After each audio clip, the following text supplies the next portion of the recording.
It was, of course, a day of high ceremony and a day of immense pride for HMS Prince of Wales Company. But it's also a hugely important day, the day their ship joins the fleet of the Royal Navy. Now moored alongside HMS Queen Elizabeth, HMS Prince of Wales has formally become the Royal Navy's second aircraft carrier.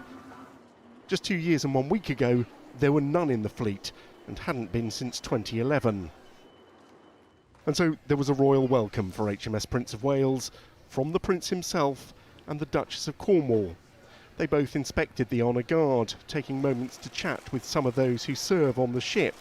The Prince carrying out the duty in his new role as Honorary Commodore-in-Chief Aircraft Carriers. The Duchess as HMS Prince of Wales sponsor. The sheer scale and size of HMS Prince of Wales is simply breathtaking. Just to give you a comparison, Clarence House would fit nearly 25 times onto the flight deck. 3,000 guests were invited to witness HMS Prince of Wales' formal entry into the Royal Navy fleet, from foreign dignitaries to loved ones of the men and women who serve on board. From where we were just before summer this year to where we are today is a huge achievement and testament to your determination to get things done properly. But it is also the wider naval family that makes the difference, which is why I am so pleased that so many of our families and loved ones are here with us today. 3 cheers for Her Royal Highness the Duchess of Cornwall. Hip hip! Hooray! It was a relatively brief ceremony to mark a very long new chapter. Some of those who'll live and work on board have in fact already spent the best part of a year doing so, but still today marks a new beginning.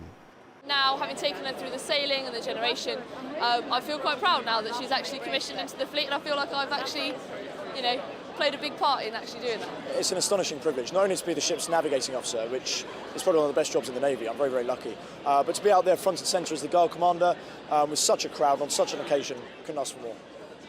But for all the celebration, the real significance of HMS Prince of Wales commissioning is for defence as a whole.